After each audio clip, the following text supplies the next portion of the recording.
Halo teman-teman, perkenalkan, namaku Kirana. Hari ini, aku sedang berada di Kabupaten Kediri. Di sini, banyak sekali menyimpan peninggalan bersejarah dari Kerajaan Majapahit. Dan di vlog kali ini, aku ingin mengajak kalian berkeliling ke dua candi bersejarah yang ada di sini. Dan tujuan pertama kita kali ini adalah Candi Tegowangi. Yuk, kita lihat lebih dekat keindahan arsitektur dan cerita di baliknya. Candi Tegowangi ini berada di Desa Tegowangi, Kecamatan Pelemahan, Kabupaten Kediri. Candi ini diperkirakan dibangun sekitar tahun 1400 Masehi pada masa Kerajaan Majapahit. Menurut catatan dalam Kidung Harsawijaya, Candi Tegowangi didirikan sebagai tempat pendermaan untuk mengenang Brema Tahun, yaitu seorang bangsawan Majapahit yang telah wafat. Candi ini biasa juga disebut dengan Candi Sentul. Kalau kita lihat dari dekat, Candi Tegowangi ini terbuat dari batu andesit dan punya ukuran yang cukup besar. Jenahnya berbentuk persegi 4 dan menghadap ke arah barat, dengan tangga masuk di sisi barat. Candi Hindu umumnya memang menghadap ke arah barat, karena arah barat dianggap sebagai simbol pintu masuk menuju dunia lain atau tempat peristirahatan terakhir. Menariknya, candi ini sebenarnya belum sepenuhnya selesai dibangun. Hal itu bisa dilihat dari beberapa bagian relief di sisi timur dan utara yang belum selesai dipahat dengan sempurna. Pada bagian kaki candi, kita bisa lihat ada pelipit berhias dengan ukuran makhluk kecil yang disebut Gana. Bentuknya seperti manusia kecil yang duduk jongkok seolah sedang menopang bangunan di atasnya. Di atas kaki candi terdapat bingkai sisi genta yang berhias Padma atau kelopak teratai. Hiasan Padma ini menjadi simbol kesucian dan pencerahan dalam ajaran Hindu. Selain itu, di bagian atasnya juga terdapat ornamen geometris yang berpadu dengan bentuk floral atau tumbuhan. Tubuh candi ini memiliki 3 pilar polos di setiap sisi tengahnya yang tampak belum selesai dipahat.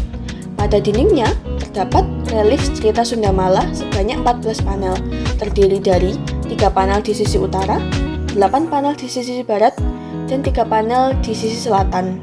Cerita Sundamala menggambarkan mengenai penguatan atau penyucian Dewi Durga dalam bentuk jahat menjadi Dewi Uma dalam bentuk baik yang dilakukan oleh Sadewa, tokoh bungsu dalam cerita Pandawa. Di bagian halaman candi juga ditemukan beberapa arca serta satu candi perwara di sudut tenggara.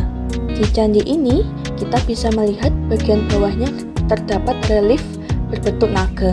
Relief ini menyimbolkan suatu legenda yang menyebut bahwa bumi disangga ular naga bernama Anantaboga. Oke, setelah dari Candi Tegowangi, yuk kita ke destinasi kedua, yaitu Candi Surawono.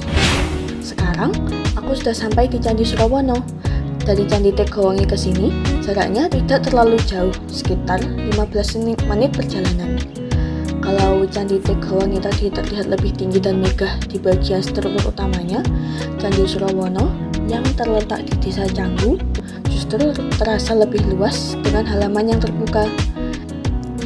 Candi Surawono ini merupakan candi Hindu peninggalan Kerajaan Majapahit yang dibangun sekitar tahun 1390 sampai 1400 Masehi sebagai tempat pendarmaan untuk Brewengker.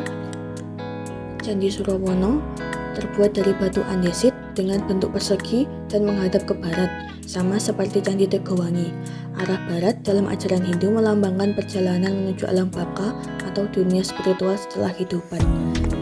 Sekarang, aku ada di bagian atas Candi Surawono. Seperti yang kita lihat, meskipun bagian luar bangunan candi ini terbuat dari batu andesit, bagian dalamnya terbuat dari batu bata merah. Dindingnya penuh dengan relief yang halus dan terjaga, menceritakan kisah-kisah dari tutur Hindu seperti Arjuna Wiwaha, Bubuk Sah Ganga Aking, dan Sri Tanjung. Kalau kita perhatikan lebih dekat di bagian bawah Candi Surawono, ada deretan ukiran-ukiran hewan aneh yang tampak tidak biasa. Beberapa di antaranya menggambarkan makhluk gabungan antara manusia dan hewan. Selain itu, di sini kita juga bisa menemukan beberapa ukiran Gana yang mirip seperti di Candi Tegowangi tadi. Selain bangunan utama, di bagian depan Candi Surawono ini kita bisa menemukan puing-puing batu candi yang dirata rapi di atas pelataran.